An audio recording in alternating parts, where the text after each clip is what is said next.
insightful family. How are you all doing? I trust the grace of God has been very sufficient for you. Welcome back to Refreshing Insights. This is a platform where we share tips to motivate, inspire, and encourage one another in our pursuit of purpose and godliness. You're very welcome back. Today's discussion was inspired by a piece of writing that I stumbled on online, and it's from an unknown author, meaning there's no author written on it. And it looks like an interview between two people. So, for the purpose of this discussion, I'm going to be referring to the piece of writing as a quote. But before I go on, I'd like to insert it on the screen for you to see. Hopefully, it will work. And I'll come back for us to discuss about it.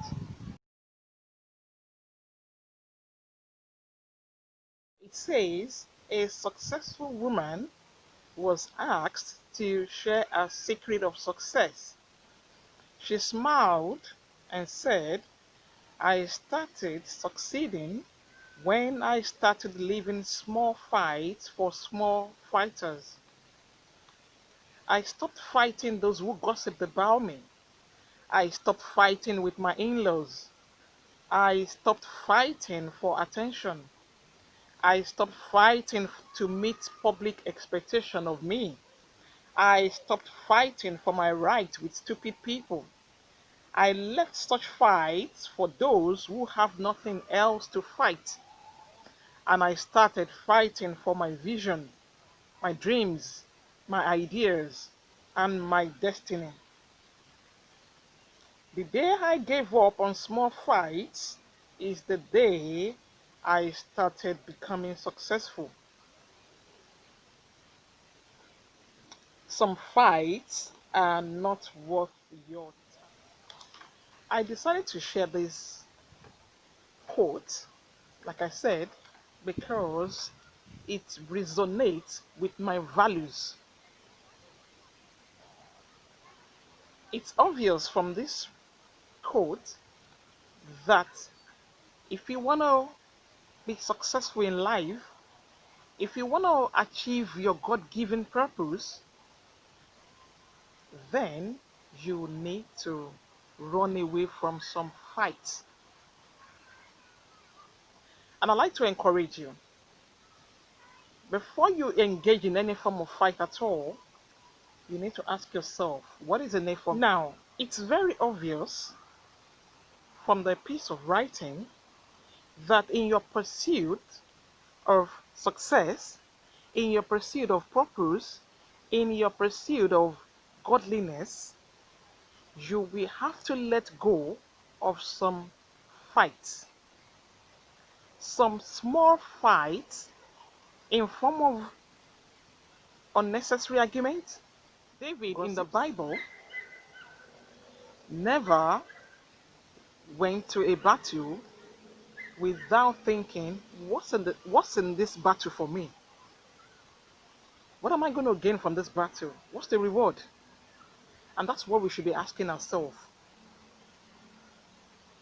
If I go for this battle, if I engage myself in this unnecessary argument, if I involve myself in this small fight, what's going to be the benefit?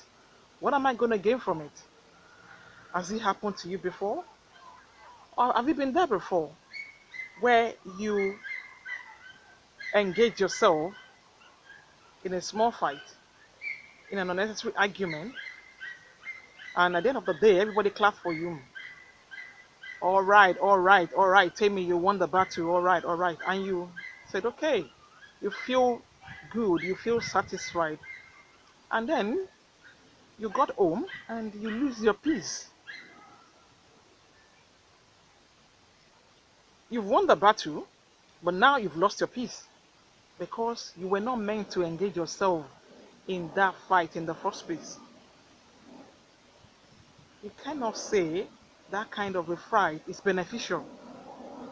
No, because you've lost your peace. Do not attempt to go into any battle without having it at the back of your mind what the reward, what the benefit, what the gain is going to be. Let's take Anna for example. Anna in the Bible, in the first book of Samuel, First Samuel chapter 1, most of us are very familiar with the story of Hannah. Anna was referred to as a barren woman because the Lord shut her womb. And she was being provoked, she was being mocked by our colleague, our co-wife, Penina. She provoked Anna, and most of the times, Anna will cry and cry and cry. The Bible never tells us that Anna was replying back to Penina. No, she never does that.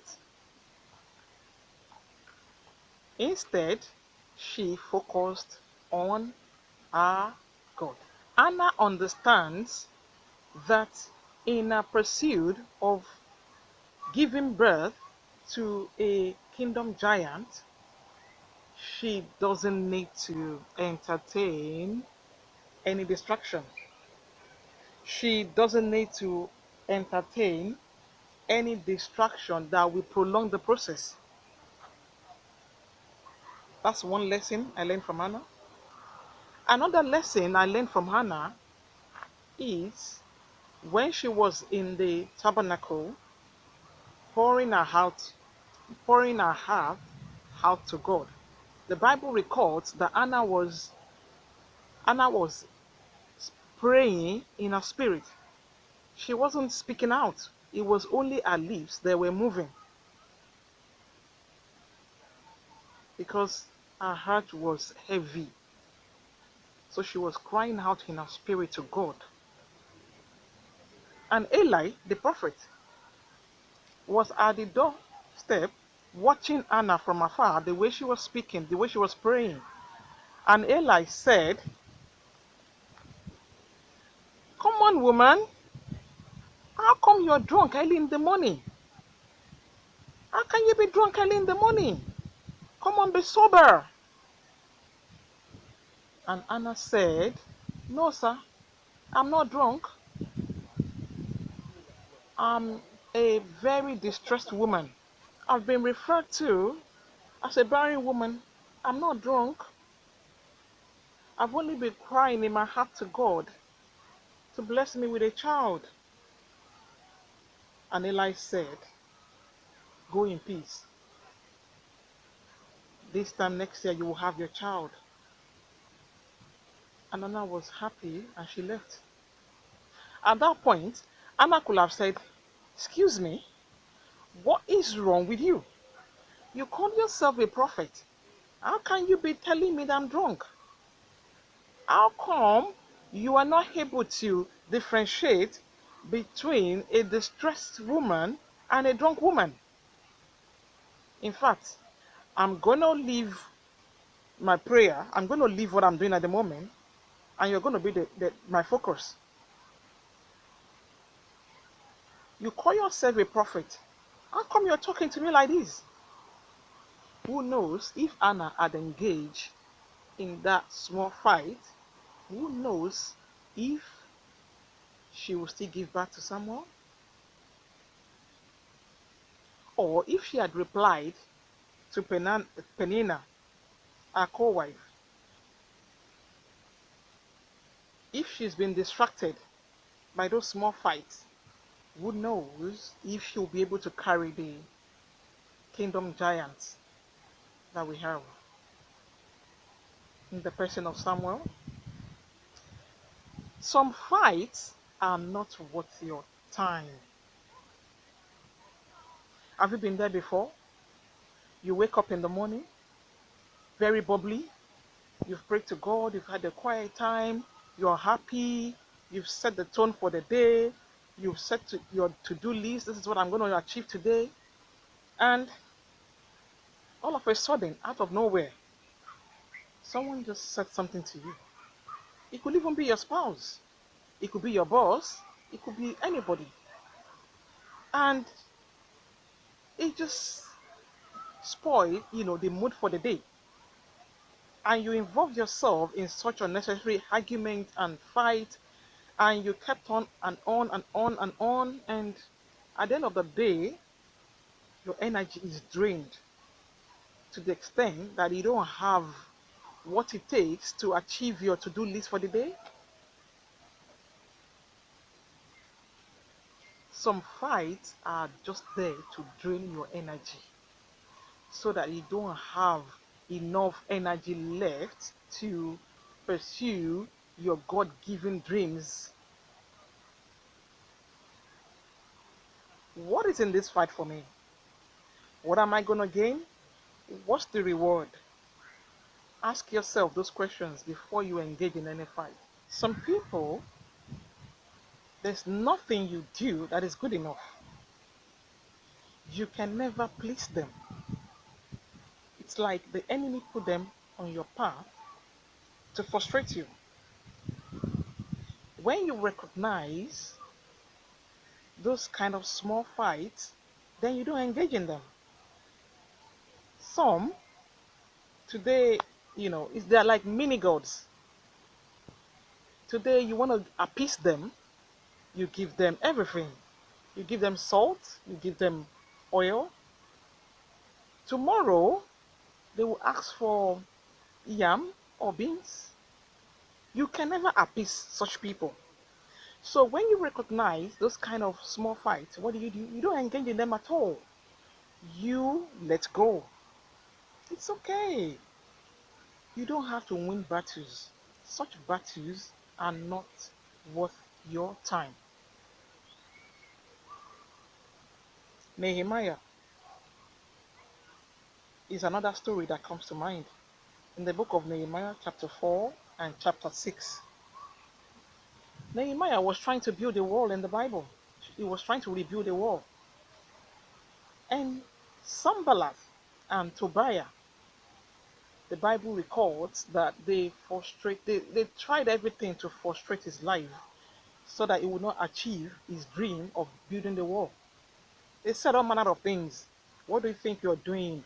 You, this feeble Jew, do you think you can complete the wall? They sent messages to Nehemiah several times just to distract him from achieving his dreams of building the wall. But he never allowed them. He never allows them. They said, do you think you can be the king? We're going to go and tell the king that you want to be the king. That's why you're building the wall. Nehemiah said, everything you're saying is a lie.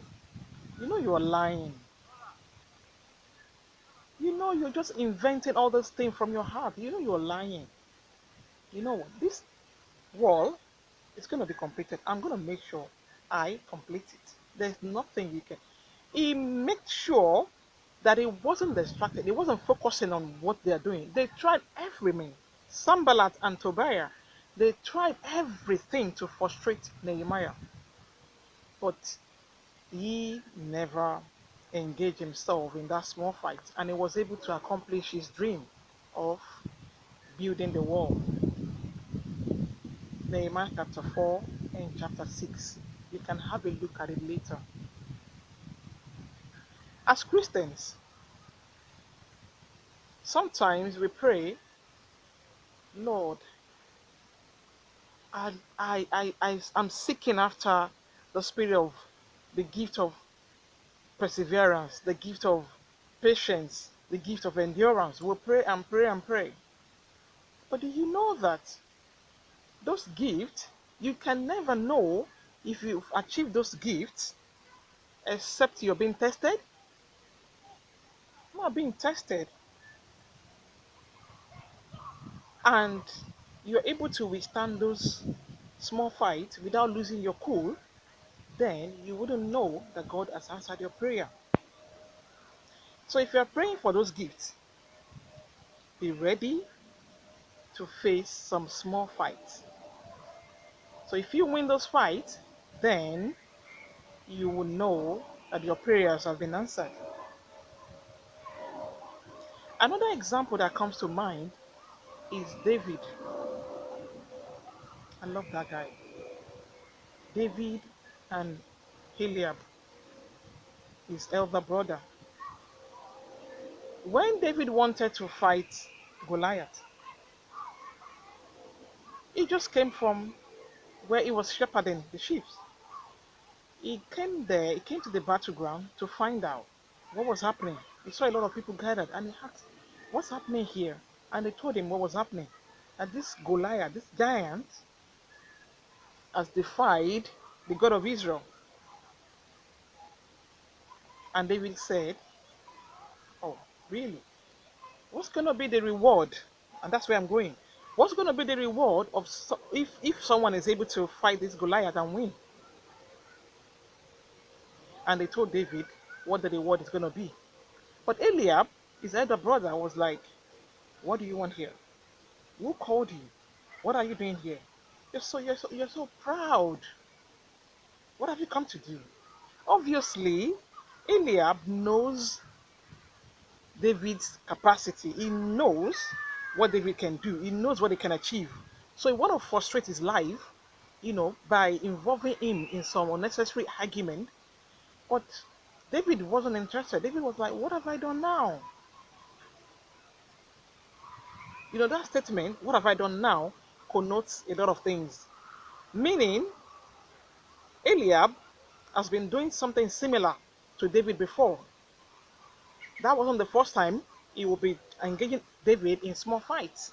That question that David asked means Eliab has been doing something similar to him before.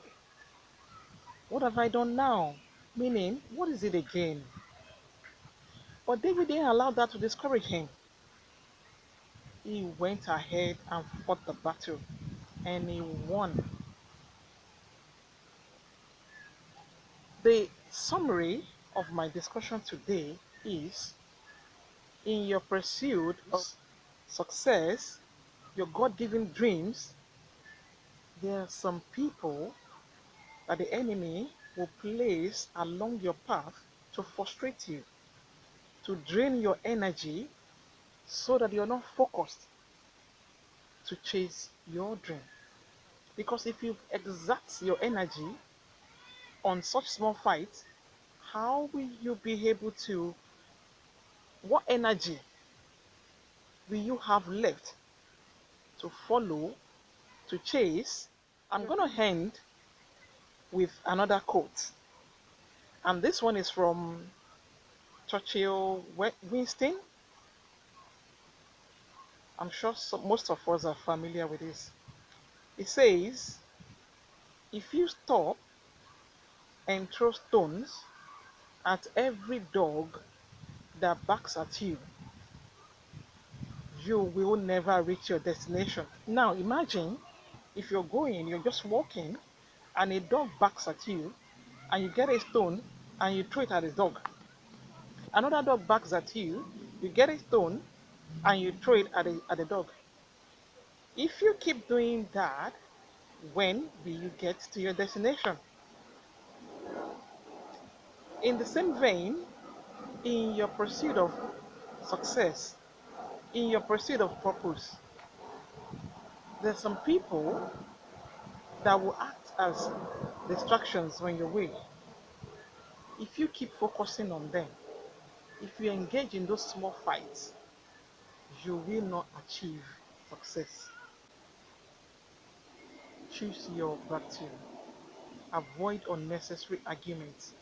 Avoid unnecessary fights. They are distractions. I've come to the end of my discussion today, and I like to encourage us to make this discussion very interactive. Leave your opinions in the comment section. Have you found yourself in a situation like this before? How did you deal with it? Did you avoid the situation? How did it turn out to be? Or what has helped you in the past? Or what is helping you at the moment? I'd like to hear from you so we can all learn from one another. Thank you very much for watching. Thanks for listening. God bless you. Peace and blessings. Bye bye.